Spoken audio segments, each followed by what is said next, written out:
Now that medical marijuana is legalized, students will now have to take their medication outside of school limits. Hope Connections Counseling not only helps people in the community, but also marriages from St. Robert to Fort Leonard Wood, especially active duty residents from Waynesville, Missouri. Not only has a rare breed helped the homeless, but also has helped people with traumatic experiences, just like Douglas Arrow, who was living in the woods of Missouri. 7 candidates took the stage in the South Carolina Democratic debate on Tuesday night. It was a no-holds-barred clash as candidates tackled the front runner. 22-year-old Lucas McCullough is one of many young adults who play video games. He started playing around 6 years old, and as he got older, he would play almost 5 hours a day. I get on Xbox and I'll play for a couple hours, and I know before the next class period, and so I just consciously know, like, I've played enough games. Now that he's a full-time college student, he only plays about an hour a day. The amount of hours that I did put into it whenever I felt like I was addicted was extremely too much. Mental health specialist Carol Stilson says video games aren't necessarily bad. It's when someone gets lost in a game and can't see their life without it that it becomes an issue. It can be a real big problem, especially when it's so prolific. You can play video games on your phones nowadays. Not only does gaming impact the person mentally, but physically and socially as well. They are antisocial. They can be very angry. They don't like being challenged. Many people don't know that video game addiction is a serious issue.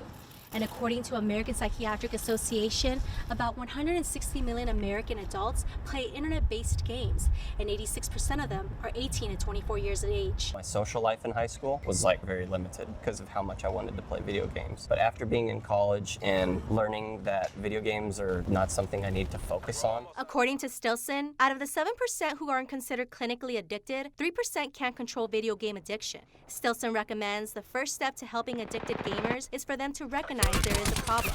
A second step is to avoid enabling gamers by taking over tasks for which they are responsible. For Ozarks News Brief, I'm Jasmine Perry.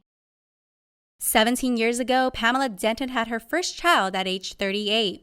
I just didn't get married until I was late in life. We decided we wanted a family, and then we chose to have one. And like I said, I did have 2 miscarriages prior to. Pamela is now a certified medical assistant at Mercy Clinic in Lebanon, Missouri, where obstetrician and gynecologist Dr. Kevin White delivered her daughter, who is now a grown and healthy young lady. Enjoy my daughter, and very grateful that I have her. According to the March of Dimes, being pregnant after 35 makes a certain complications. More likely in Pamela's case, she only had one. The only complication was just high blood pressure during the pregnancy toward the end. Dr. White encourages women to have babies as soon as they can to avoid risks before they reach a certain age. They have higher risk of getting hypertension, preeclampsia, higher risk of diabetes, having non-viable pregnancies with abnormal chromosomes, plus you also have the ones that are viable, Down syndrome. You have a higher risk of neural tube defects such as spina bifida and anencephaly, which is a more severe form of it. So those are the risks there. Of course, we screen for those risks. Although women in their 20s are at lower risk, women between ages of 35 to 44 years old can give birth with possible health issues. So they're at lower risk of complications in pregnancy. That said, women who are older, even though they're at increased risk, the overall risk of complications is very low. A recent study by the Centers for Disease Control says more women are having children in their 30s than those in their 20s. For Ozarks News Brief, I'm Jasmine Perry.